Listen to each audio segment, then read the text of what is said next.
bukas Sunday School Hindi nyo ba alam mga kapatid, ito ang pinaka-the best, hallelujah, na para lumawak ang karunungan mo sa salita ng Diyos.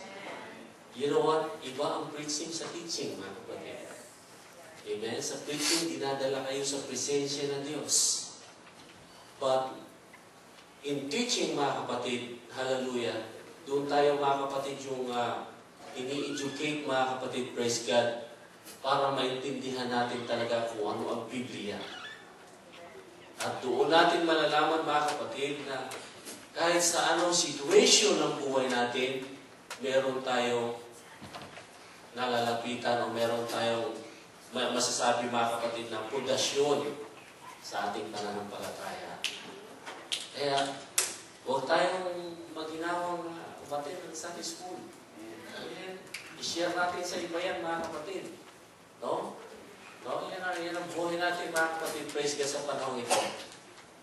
Hindi na natin kailangan na, hindi naman mahalaga yung Bible study. Doon na lang ako sa service. Nag-enjoy ako. Hindi mo pwedeng isang tabi ang isang bagay na mahalaga, mga kapatid. Praise God. Amen? Diba? Ang isang bagay na mahalaga ay ginagamit talaga yan Hindi mo pwedeng hindi gamitin Pag hindi mo ginamit yan, kakalawangin yan. Kaya yung ating isipan, mga kapatid, pagka hindi nalalagyan ng salita ng Diyos, ano mangyari? Pag may mga problema, ano mangyari? Ayaw ko na magsimba. Ito lang palang mangyari sa akin. No. Pero kung ang salita ng Diyos na nanatili, di ba, Sister Divine? Hindi mo tatagal, Sister Divine, hindi ganit, mga kapatid, kung hindi talaga naaralan ng salita ng Diyos yan. Amen?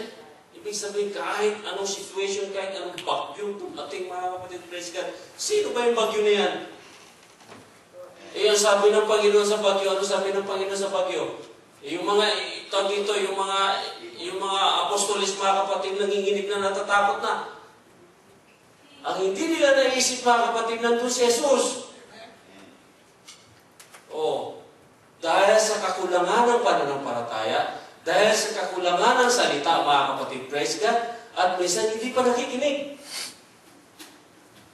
Kung nasaan ang isip. Nandun sa adobo, hindi natakpan yung adobo, merong malaking pusa, mga kapatid, na dalawa lang ang paa. Nakita na kayo, pusa, dalawa lang ang paa. Amen. Malakas yun, kumain.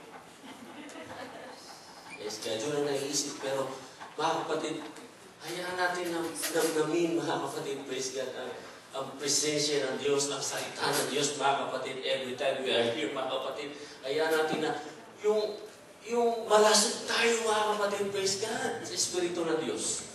Amen? Kaya ganyan ang gagawin natin, mga kapatid, every time may gawain tayo. Amen? Praise God. Pag yung katawan mo medyo mabigat, mga kapatid, mayroon kang nararamdaman, mga kapatid, actually, praise God, victory ako, mga kapatid. Sabi ko kay Brother Rudy, kailangan mag-click tayo. Dahil sa linggo, baka parehas tayong style. Pero iba talaga, mga kapatid, praise God, ito meron kang salita ng Diyos No? Ano sabi ng Panginoon sa bagyo? Peace, be still. Amen? Then sa atin naman, mga kapatid, it is written. Kaya sabi ko, Panginoon, akong preacher sa linggo. Talagang, pag lagi akong nagkakaroon ng situation na gano'n, mga kapatid, inaalala ko lagi si Hope. Hindi nyo ba alam, mga kapatid, praise God, kapag ikaw ay mayroong wisdom, mayroong kaalaman sa salita ng Diyos, pag may situation ka nangyayari sa buhay mo, may isip mo agad yun, at yun ang magiging courage sa iyo, mga kapatid, praise God. Amen? Kaya mahalaga ang salita ng Diyos. No, talagang ini-insist ko dito, mga kapatid, praise God, mahalaga ang salita ng Diyos. Then pagka may mga situation na meron dumating sa inyo na nagsasabi na, kami lang talagang katotohanan. Tapos ikaw, wala kang masabi. Anong gagawin mo? Ako, kailangan talaga magkaroon ako ng desire sa salita ng Diyos. O, pag nagkaroon ka ng desire sa salita ng Diyos, mga kapatid, ano sabi ng Panginoon?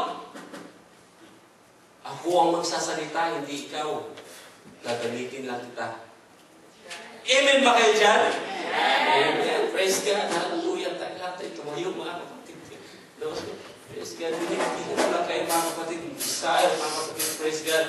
Now, when we worship God in His Spirit and in truth. Amen? Now, how you worship God? Paano mo mapupuri ang Diyos? Sa pamagitan ng ano, mga kapatid? Ang papasalamat mo sa Panginoon. Unang pasalamatan mo, Panginoon. Habang tayo magpupuri, mga kapatid, praise God, alisin mo muna yung mga situation na nangyari sa buhay mo nakalipas na linggo, mga kapatid, na araw. No?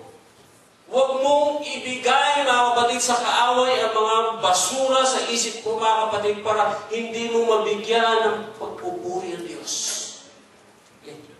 Yan ang trabaho ng demonyo eh. Diba? Sister Dipa, talagang bibigyan ka ng maraming basura sa isip mo para pagpikit mo, mga kapatid, pag-worship mo, nandun lang, huwag ka mo nagpupuri kasi maraming mga bagay sa isip mo, nandun yung marami kang bayaran talaga. Hirap talaga. Praise God. But you know what?